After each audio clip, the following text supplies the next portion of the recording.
నూలు నూలులో శతాబ్దాల గౌరవం, పట్టు పరంపరకు ప్రతీక, సంప్రదాయానికి శాశ్వత చిరునామా సఖీ.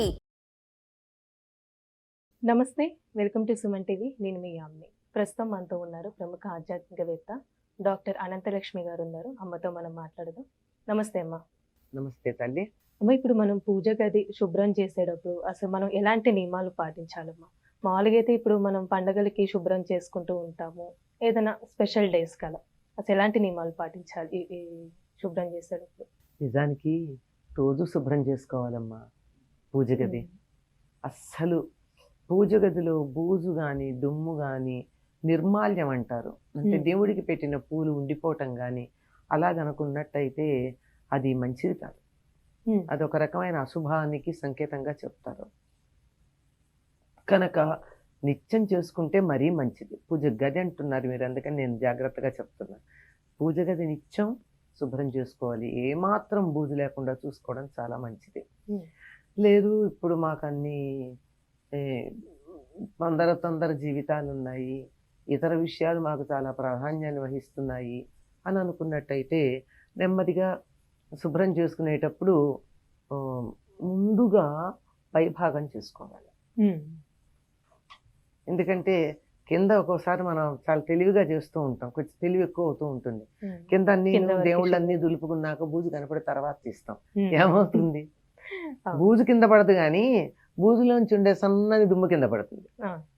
అందువల్ల ముందు పైభాగం చేసుకుని తర్వాత అంతా చేసి పటాలు గోడలకి తగిలిస్తాం కనుక గోడలన్నీ పటాలు శుభ్రం చేసుకుని ఆ తర్వాత మందిరంలో ఉన్నటువంటి దేవుళ్ళని శుభ్రం చేసుకోవాలి. మీరు పాటించాల్సిన నియమాలు అన్నారు. అసలు దేవుడి గదిలోకి కానీ దేవుడు ఉన్న ప్రాంతానికి కానీ ఎవరైనా స్నానం చేయకుండా వెడతారా? వెళ్ళరు కదా. కనుక అది చెప్పక్కర్లేదు. చెప్పకుండా మనందరికీ తెలిసినటువంటి నియమమే స్నానం చేసి చక్కగా వెళ్ళి ఆ దేవుడి అన్ని శుభ్రం చేయడం. ఇక్కడ సాధారణంగా ఏం చేస్తారంటే ఏదో ఒక దేవుడి స్తోత్రమో నామమో చేసుకుంటూ చెయ్యండి మంచిదన్నారు. నిజానికి వంట దగ్గర నుంచి నాకు తెలిసి చాలా మంది ఆడవాళ్ళు దేవుడి స్తోత్రాలు చదువుతూనే చేస్తారు. మరి అట్లాంటప్పుడు పూజ గది శుభ్రం చేస్తూ దేవుడి స్తోత్రాలు చదవరా? చదువుతారు. కానీ దానికన్నా శ్రేష్టం ఏమిటంటే సాధారణంగా అభిషేకం చేసేటప్పుడు స్త్రీ సూక్తం పురుష సూక్తం లాంటివి చదువుతారు. అందుకని దేవుడి గది శుభ్రం చేస్తున్నప్పుడు అది కూడా శుభ్రంలో భాగమే గనక అటువంటి సూక్తాలు చదువుకుంటూ దేవుడికి సంబంధించినటువంటి స్తోత్రాలు ఏమైనా మనకు వచ్చినట్టు వాటిని పారాయణ చేసుకుంటూ స్తోత్రాలని, అవి కూడా ఎక్కువ లేవనుకోండి, నామజపం చేసుకుంటూ ఏదో ఒక నామం అవన్నీ చేసుకుంటూ చెయ్యడం శ్రేయస్కరం అని చెప్తారు. ఇంకొకటి ఏమిటంటే స్నానం చేయడం అన్న చాలామంది చేస్తారు కానీ భోజనం చేసిన తర్వాత చెయ్యరు. ఎందుకంటే భోజనం చేసిన తర్వాత దేవుణ్ణి ముట్టుకోరు.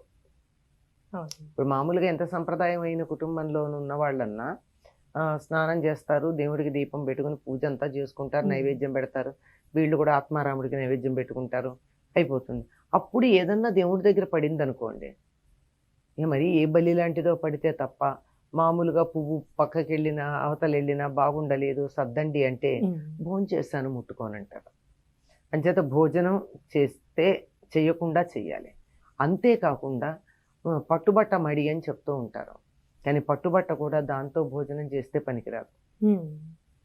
భోజనం ఒక్కసారి అంటూ ఒక వస్త్రంతో చేసినట్టయితే అది మళ్ళీ దేవుడి దగ్గరికి వెళ్ళడానికి పనికిరాదు, అది పక్కకు పెట్టేయాల్సిందే.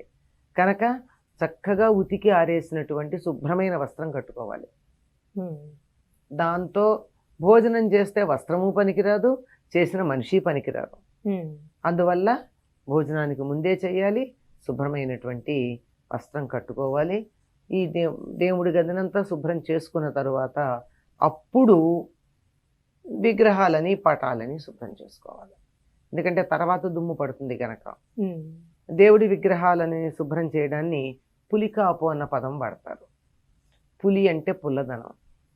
ఆ పుల్లగా ఉండేటటువంటి దాంట్లో శుభ్రం చేస్తామంటే చింతపండుతో కానీ నిమ్మరకాయతో కానీ వాటిని చక్కగా పెట్టి రుద్ది దానికి ఉన్నట్టు ఆ పైన పూర్వం మేము కుంకుడుకాయలతో చేసేవాళ్ళం. ఒకసారి అంటూ చింతపండు కానీ నిమ్మకాయ కానీ పెట్టి ఆ తర్వాత దాని మీద బూడిద పెట్టి రుద్దిన తర్వాత అక్కడ పెడితే అప్పటి వరకు షైనింగ్గా ఉన్నది దాని మీద ఉన్న తడి కొంత ఉంటుంది, ఎంత బట్టతో తుడిచినా ఆ తడి వాతావరణంలో ఉన్నటువంటి గాలిలో కలిసి కొద్దిగా మెరుపు తగ్గుతుంది. అది తగ్గకుండా ఉండాలి అంటే చక్కగా శుభ్రం చేసిన తర్వాత కుంకుడుకాయ రసంతో ఒక్కసారి కడగాలి. అస్సలు మళ్ళీ కడిగినప్పుడు ఎంత మెరుపులో ఉంటుందో ఎండాక కూడా అంత మెరుపులో ఉంటుంది. అమ్మ ఇప్పుడు మీరు అన్నారు కదా ప్రతిరోజు శుభ్రం చేసుకోవాలి అని అన్నారు. విగ్రహాల గురించి కదా, దేవుడి గది గురించి. దేవుడి గది ఇప్పుడు శుక్రవారం కూడా మనం శుభ్రం చేసుకోవచ్చమ్మా, ఎందుకంటే ఆ రోజు కొంతమంది ఇలా బూజులు దులపడం అలాంటివి చెయ్యరు. ఇలా అది లక్ష్మీ నిజంగా లోకంలో ఎందుకు ఇటువంటి దురభిప్రాయాలు వచ్చాయో తెలియదు ఆ కానీ రోజు డబ్బులు కూడా అంటే ఆ రోజు మరి అన్నం తినమా, తింటాం. మనం స్నానం చేయమా, ఇల్లు శుభ్రం చేయమా, మరి దేవుడిగా శుభ్రం చేయడానికి ఏం సమస్య? అంటే వారమంతా చేయకుండా ఆ రోజు చేయాలంటే ఏమన్నా ఆలోచించాలి కానీ నిత్యం చేసుకునేటప్పుడు ఏం సమస్య? చక్కగా చేసుకోవచ్చమ్మా. ఇంకోటి ఏమిటంటే దేవుళ్ళకు కూడా పులికాపు శుక్రవారం చేయకూడదని కొంతమంది చెప్పారు. నేను ఆశ్చర్యపోయాను. ఎందుకంటే తిరుమలలో స్వామివారికి మూల విరాట్టుగా అభిషేకం చేసేదే శుక్రవారం కదా. మరి మన ఇంట్లో ఎందుకు సమస్య అమ్మా? ఉదాహరణ అక్కడి నుంచి చెప్పాను, నేను వేరే చెప్పాలి. కనుక చక్కగా చేయొచ్చమ్మా. నిత్యం చేసుకునేటప్పుడు అందులో ఇది భాగం.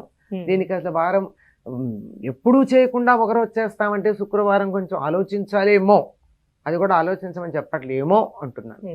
కనుక నిత్యం చేసేదానికి తప్పేం లేదు. అమ్మ ఇప్పుడు దేవుడి గదిని మనం శుభ్రం చేసుకుంటూ ఉంటాం, అలానే అక్కడ పువ్వులు ఉంటాయి, దేవుడికి సంబంధించిన వస్తువులు అంటూ ఉంటాయి. అవి ఏం చేయాలమ్మా అసలు మనం? వాటిని ఎవరు తొక్కని చోట వేయాలి. ఇప్పుడు దాన్ని నిర్మాల్యం అంటారు.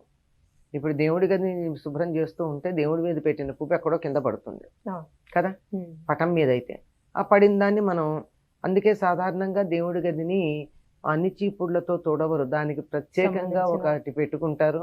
అలాగే దానికి ప్రత్యేకంగా ఒక బట్ట పెట్టుకుంటారు. ఇంకా కొంతమంది అయితే అసలు చీపురుతో కూడా తొడవరు, చేత్తోనే తుడుచుకుంటూ వస్తారు బట్ట పెట్టుకుని, ఎంత దుమ్ము ఉన్నా. అదంతా దానికి అలా అయితే పక్కన పిండేస్తాం. కానీ అందులో దేవుడికి పెట్టిన పూలు కానీ, ఈ అగరొత్తుల నుంచి వచ్చినటువంటి బూడిద కానీ, దేవుడికి వాడగా మిగిలినటువంటి నీళ్లు అలాంటివి ఉంటాయి కదా, వీటిని తీసుకుని వెళ్ళి ఎవరు తొక్కని చోట పోస్తారు.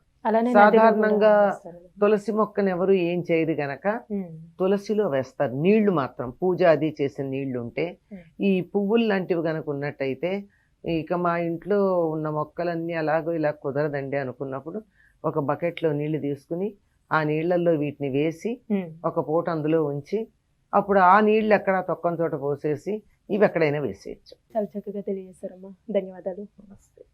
సుమన్ టీవీలో మీ పర్సనల్ అండ్ బిజినెస్ ప్రమోషన్స్ కోసం కింది నెంబర్కి కాంటాక్ట్ చేయండి.